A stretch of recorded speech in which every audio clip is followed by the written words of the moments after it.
see. Let me We're just back. step back We're back. and say, you Okay. know, my when I was a doctoral candidate, Mm-hmm. my work was on economic justice and the debates between developmentalists and liberationists, both in terms of economic theory and policy, but also in the splits within theology and ethics. And I thought I was on a trajectory to do my primary work around economics and so forth, but was tapped by the Presbyterians to serve on this task force on human sexuality. And because I was trained as a liberation ethicist, I encouraged that conversation to be shaped around justice and to look at sexuality not just as a personal issue, but as one that's also political, that has to do with power and is influenced by not only our personal interactions, but by our social and cultural arrangements. So that I was particularly interested in how our human loving becomes distorted by injustices like sexism, racism, heterosexism, and so forth. What I didn't appreciate at the time, but have gained more clarity, is I think I was building on the best of the liberal Protestant Christian tradition that has given central value to the power of love, but didn't always do a good job of helping us appreciate how justice making is foundational to good loving. So I found myself in that Presbyterian task force making my own turn away from a more love-centered liberal theology and ethic around sexuality and family to a more liberationist framework that began to unpack the various components of how injustices shape and misshape our capacity to make relationships and build community. And so the Erotic Justice book came about 5 years after I worked on that Presbyterian task force. I laughed at the time and told the chair of the task force that he needed to appreciate how much I had moderated my views to write a report that would be, if not palatable, at least accepted for conversation by the church at large, and said I needed to write my book under my own name so I could really spell out my own convictions more sharply. I have to say, though, when the Presbyterian report was released, I call it the report they love to hate. The General Assembly in Baltimore overwhelmingly rejected the report. And the only vote the conservatives lost was the vote to prevent the report from staying in circulation in print. Ended up being a runaway bestseller, 400,000 or 500,000 copies, not only across the U.S., across denominations, but internationally. And it's interesting, it's now 25 years later, the justice discourse about sexuality is not jarring anymore. It's not new. It's really come to inform many of our perspectives about these issues and to appreciate the connections between the struggles around sexuality, around race, around class, around ecology, around gender, and so forth. So, long way around saying, that's some of the background for the Erotic Justice book. Well, that's very helpful. So when you wrote the book, obviously, marriage equality was nowhere to be seen. But now Right. that most states are moving in that direction, so we solved the problem. We now have sexual justice. We don't have to worry about this anymore. I'm assuming, is that correct? I mean, once the Oh, laws are passed, that's it. I wish. Oh, I wish. You know, I think it's a game that if civil marriage and religiously sanctioned marriage is available to different gender couples, it should also be available to the same gender couples. Just as a matter of simple justice, we should treat like cases alike.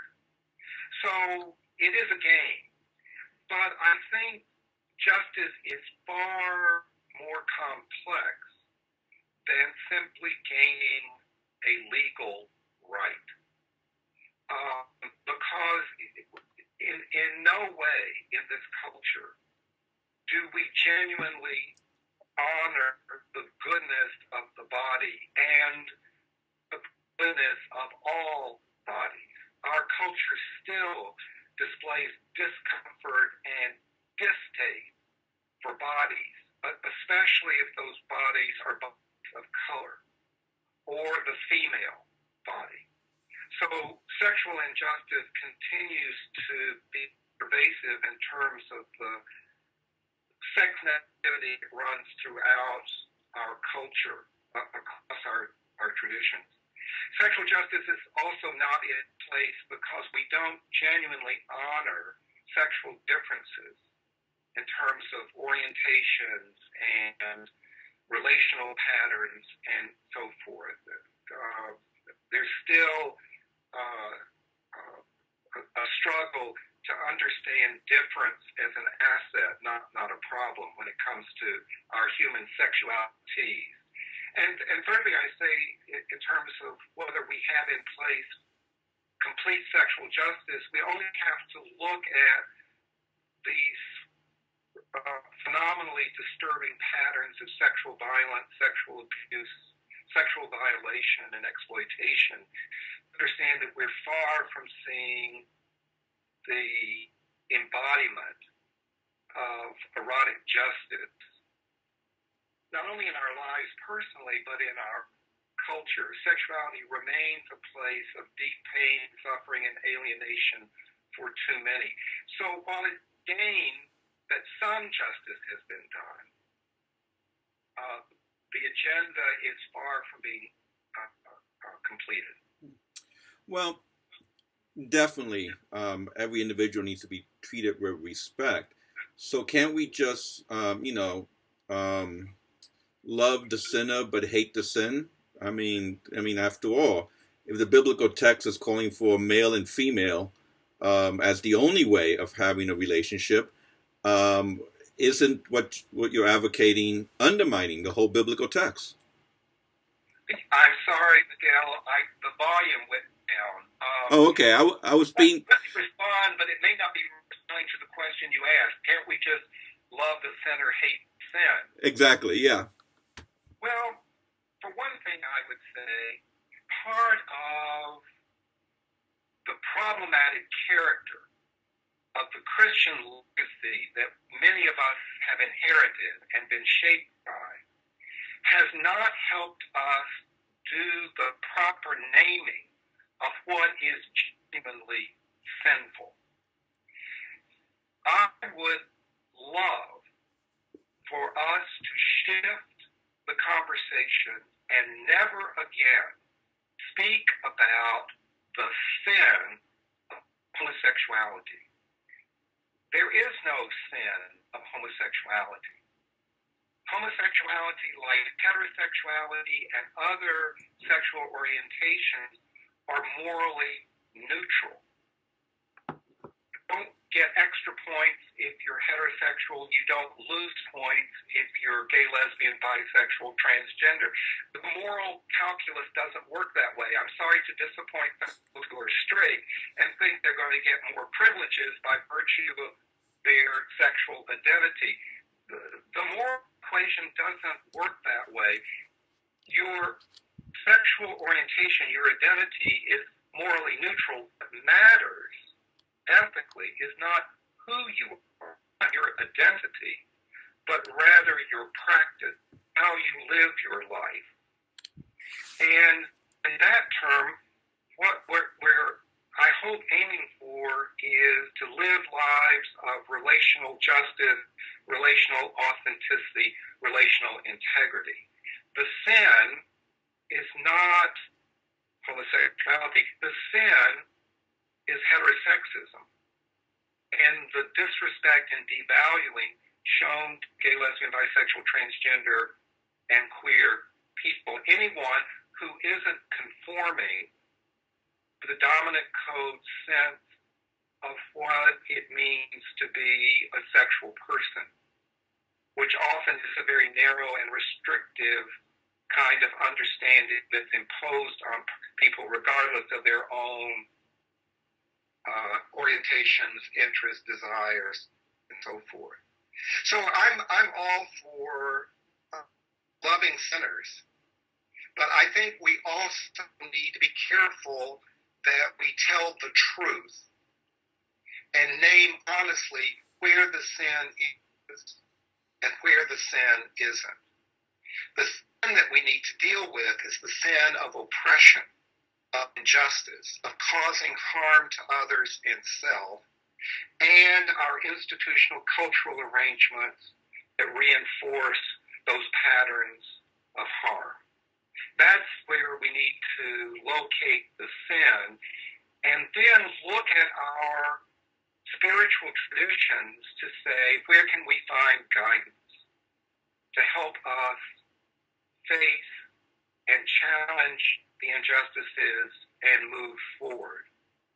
You know, if you ask me, what does the Bible say about homosexuality, my answer would be precious little. And what it does say is terribly unhelpful. First of all, homosexuality was not a biblical category. That's the invention of late 19th century emerging modern medicine and scientific understanding of human sexual orientation. And what the Bible says about same-sex sexual activity is really not helpful because it's not describing those egalitarian mutual relationships between two adults who show mutual respect, care, and regard for each other and share intimacy. The Bible doesn't address those questions. So I don't turn to the Bible to help me understand homosexuality because the Bible isn't that kind of a resource. But I want to turn to the Bible and say, what does the Bible say about injustice? And the call to the community before God to respond to the suffering and pain and injustice that's in people's lives. And there the Bible is replete, from Genesis to Revelation, about the call to do justice, to stand in solidarity with the powerless and marginalized and the victimized, and to do right, and to rebuild community so that everyone can live with dignity and with the conditions they need for a full life so they and others can thrive. So for me, the Bible is a wonderful resource, but you have to ask the right questions. Otherwise, we're going to continue to get stuck on answers that are not only distorted, but harmful to many, many people. If I hear you correctly, if I hear what you're saying, and also you mentioned this in your book, you seem to be moving away from a dualism of the way we construct the world around us. So male, female, dualism. Am I correct? Is that what you're doing?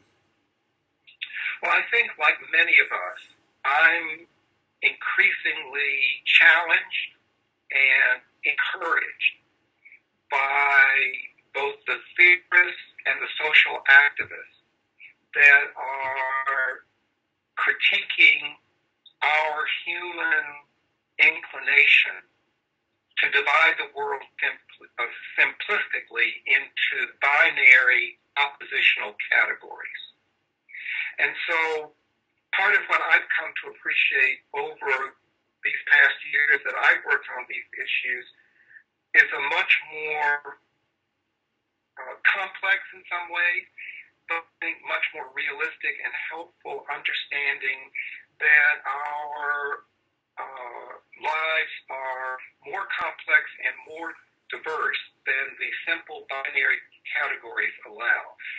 The gender binary that would divide us neatly between either male or female, I think doesn't appreciate, first of all, that we are male and female much more alike than we are different.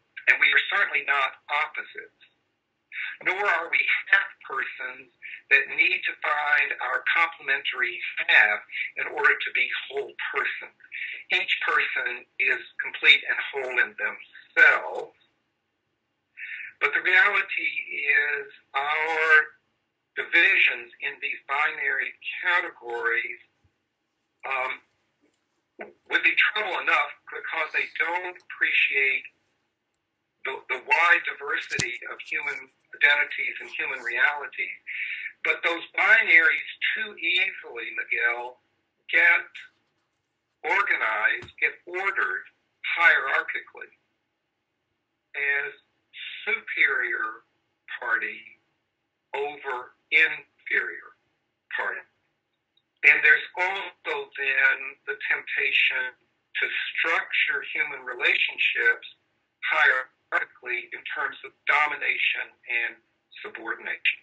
And that's why in erotic justice, I say that the crisis in human sexuality has been that our God-given capacity to desire human connection, seek intimacy with one another, has become distorted when that desire has become attached and has come to eroticize dominant subordinate patterns of human relationship as good, desirable, and truthful. A long way around sort of answering your question, but I think queer theorists, for example, have helped us to understand it's wise for us not to talk about human sexuality, but rather to talk about human sexuality. That plurality, diversity, is our human reality. And we need to see if we can tread lightly with our inherited categories as we try to find better language to describe human experience, human reality, human diversity in a way that honors its richness, its complexity, and its goodness as being multiform, pluriform, and not simply structured within these binary, often static, essentialist categories that fail to do us justice. As you well know, when Christianity is being developed, it's highly influenced by Neoplatonic thought and Stoicism, which has a very anti-body view, a very anti-body understanding, which becomes part of the Christian tradition literally for the last 2,000 years. Yeah. What you're advocating, is a celebration of the body and a moving away from that. Can Christianity handle that? Is Christianity beyond reform because it has been so rooted in this anti-body understanding that you are now advocating for a more celebratory, erotic justice? The title itself celebrates the eroticness. Right.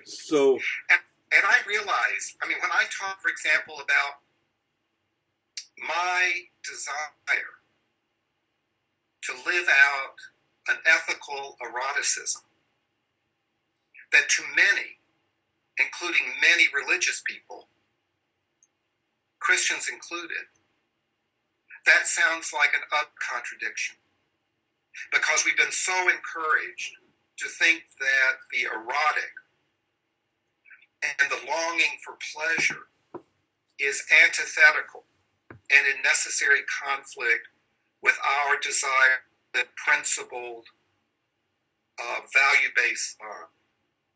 So I don't want to underestimate the challenge before us, nor to think that this is going to be a quick process of renewal. I think we're at the beginning of a long process of renewal. My faith wager is Christianity will once again be renewed. Catholic moral theologian Dan McGuire writes wonderfully, the good news, he said, is from the beginning, there has never been only one Christianity. And I think one of the gifts that we find are the emerging Christianities that are coming out of more marginalized communities, that are being informed by the feminist movement, by the LGBTQ movement, by the anti-racism movement, by the eco-justice movement, that come to these questions with fresh moral insights. And I think many of us who have been on the margin are claiming our right to not only be in the tradition, but claiming the freedom to both critique it, claim it as our tradition, and help to reshape it.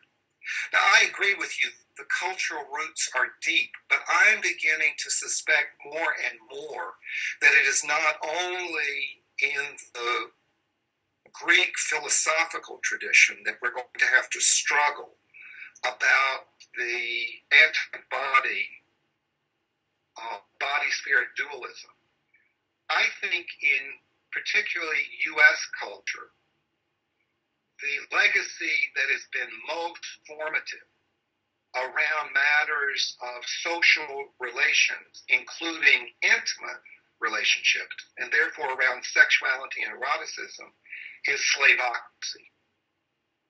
It's that institutionalized practice that gives some entitlement to use and enjoy and abuse the bodies of others with impunity, and puts the less powerful at risk.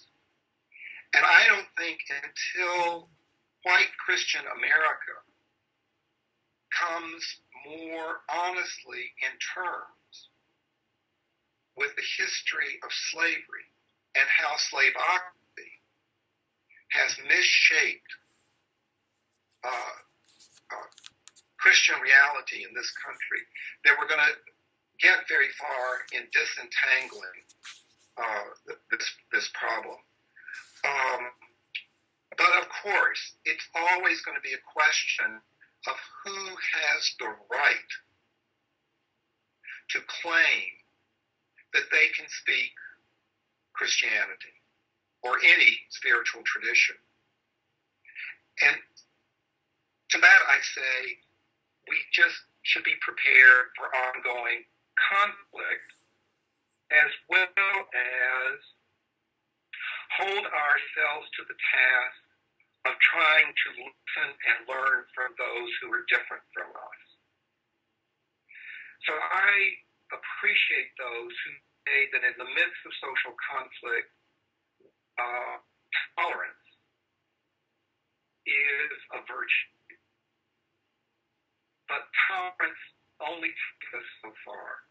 We need to not only allow differences, we also need to commit ourselves to engage our differences and to be changed if we are so persuaded by that engagement, to rethink our understanding and our practices.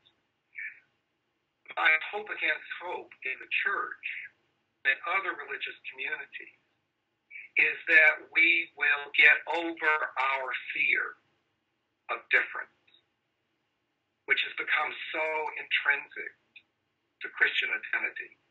Those not like us, we label as not only different, but wrong. The heathen, the infidel, the terrorist, whatever we're going to use as descriptors.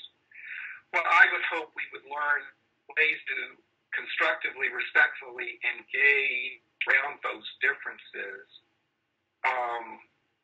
And also in that process, also come to honor whatever difference about ourselves we have come to fear and devalue and hide.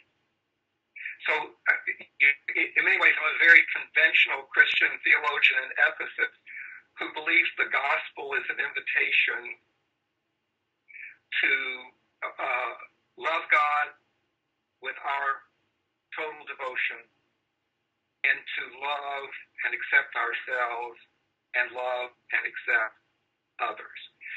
So regardless of the topic that I write on, which often is about matters like sexuality and sexual difference and so forth and so on, my own theology, I think, is very much centered in that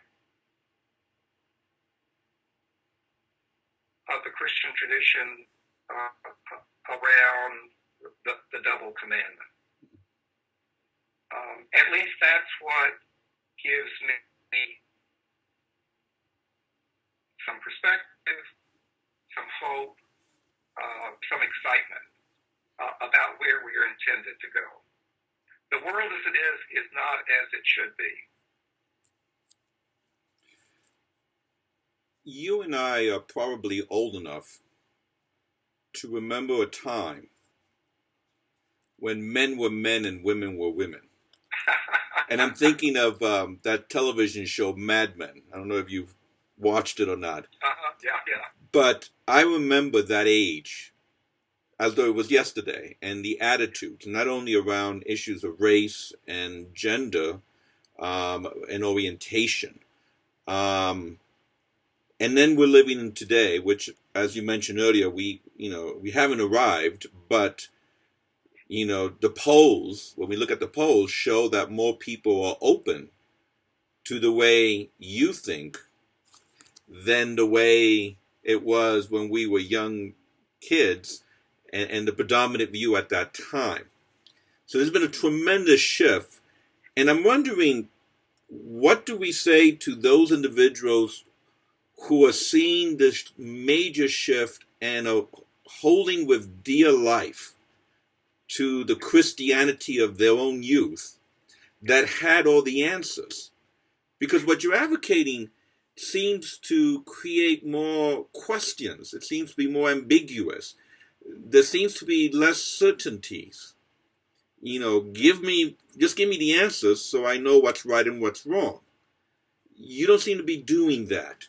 So how can you help me if I'm looking for just, homosexual is an abomination, God says it, so why debate it?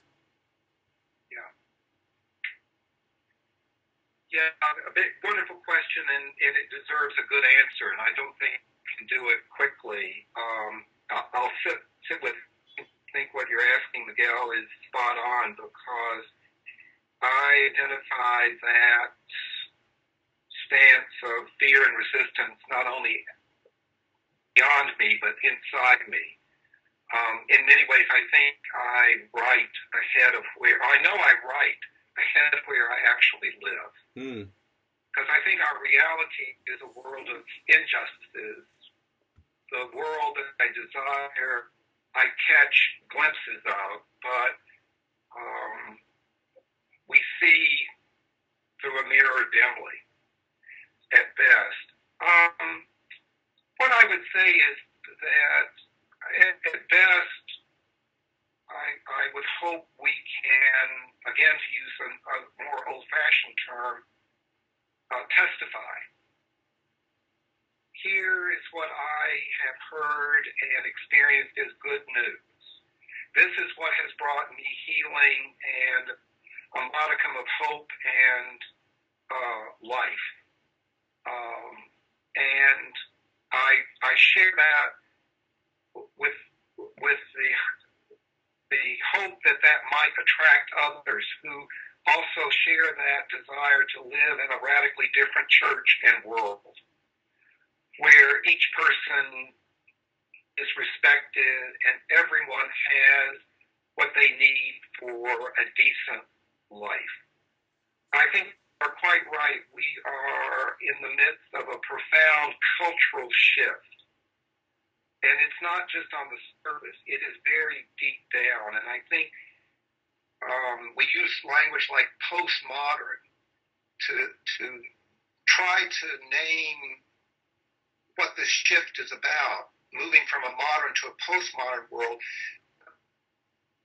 What emerged in the 15th and 16th is the beginning of the modern period that saw the development of market economies and eventually political democracies, nation states, and so forth, was 400 years in the making. And yet today we're in another profound shift. I think that it's being spurred on primarily because of a globalized economy, that we are seeing a restructuring of life at every level, economically, politically, culturally, and religiously.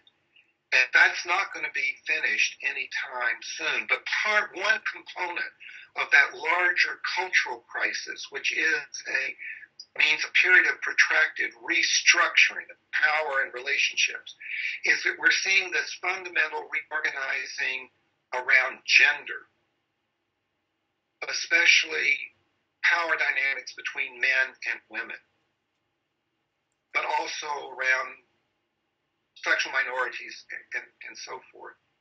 And so this large cultural crisis is not only outside us, we find it in the midst of our families, in the midst of our intimate relationships. And I think all of us are scrambling. How do we make sense of this? How do we respond to this? How do we hold on for dear life? How do we keep body and soul together? So these are difficult and challenging times, but they're also exciting times, because I think what we are also experiencing is the movement of the Spirit, a new thing. People and groups formerly silenced and invisible to speak up and stand up. And so when we see a global feminist movement, when we see the anti-racism movement, when we see the earth justice movement springing up all around us, I think these are signs of not only change but transformation and potential, I think, signs of God at work, calling for a renewal, a new heaven and a new earth. So these are not easy, simple times to simply rely on conventional wisdom. I think we have to be open and to the unexpected, both outside us and emerging inside us. Which means your point is we need to help each other gain enough comfort that we're willing to live with the questions, live with the ambiguity, live in the struggle.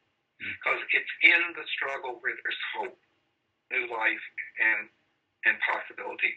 Two things I think are at work around the shifting time in sexuality and gender.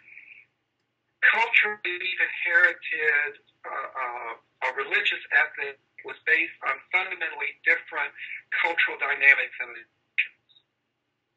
One of those was that sex is primarily procreative.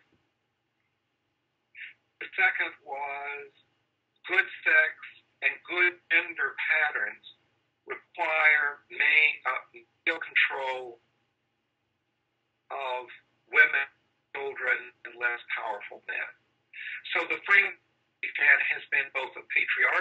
framework and a creative framework.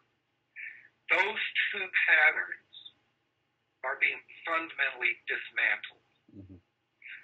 For most adults and just heterosexual persons who are sexually active are engaging no longer in procreative sex as their normative practice, but in contraceptive sex, which is no longer seen primarily for the purposes of making babies, but for the purposes of making love, sharing pleasure, bonding, and so forth. And secondly, because of the global feminist movement,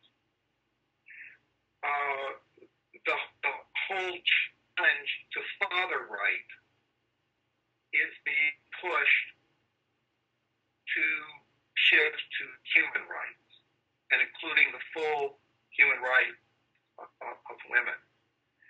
So we're having to rethink all our assumptions because the patriarchal procreative framework is no longer adequate, no longer truthful to our reality.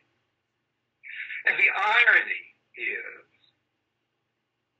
same-gender loving people more closely approximate how you live in that different cultural reality, because our lovemaking was never procreative. It was rather about lovemaking, shared pleasure, and bonding. And egalitarian same-sex relationships don't find themselves exempt from the patriarchal power struggles, but there's more openness to understanding our relationships as one built on friendship, as intimate peers, and not as superior, inferior. You know, one of the things I've learned, Miguel, in working on the marriage equality debate is I couldn't figure out why cultural conservatives were so upset that I might want to marry my partner. I just couldn't get it. I mean, Barney Frank said in Congress when he spoke to this issue, what threat, Barney Frank said, is my same-sex loving relationship to your marriage? And I can't remember which senator or congressional representative he was speaking to, didn't have an answer. So I struggled trying to figure out why is this such a powerful issue for so many, until it occurred to me that, of course, the political and religious right have as part of their agenda to exclude gays and lesbians from the institution of marriage. But that's not why they are so invested in that issue. After all, my life is not that important to them. Never has been, never will be. So excluding some from the institution of marriage is only part of what they're concerned about. The much larger agenda, I believe, is their desperation to hold on to that old cultural pattern of patriarchal marriage and all other social relationships structured on inequality of power and status. And that their main purpose is not just to exclude some from marriage. I believe their larger agenda is to keep the cultural majority pinned in to that old patriarchal institutionalized model. In other words, they want to teach the likes of you to not be too blatant in your nonconformity and your dissent from patriarchal, hierarchical mandates. Otherwise, they will treat you in the same way they have treated gay and lesbian, bisexual, transgender people, as object lessons to anyone steps out of bounds, who breaks the rules, who's non-conforming. And so the irony, of course, is the reason the political and particularly the Christian right is freaked about all this is how many folks in the cultural majority, how many heterosexual persons are actually living as if they're queer. By and large, having contraceptive sex, not procreative sex. By and large, trying to figure out how to work out egalitarian partnerships in their intimate relationships, men and women. And increasingly appreciating not only the value of blood family, but those socially created tribal connections that we all have come to depend upon because our biological families are so scattered. So in many ways, a vast number in the heterosexual majority have already stepped out of the patriarchal box themselves.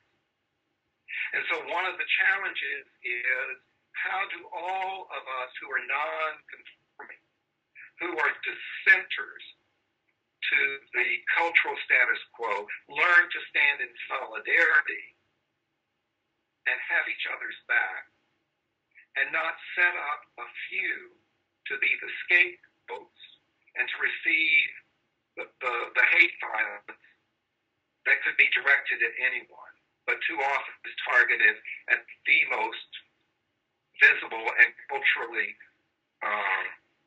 identified nonconformists.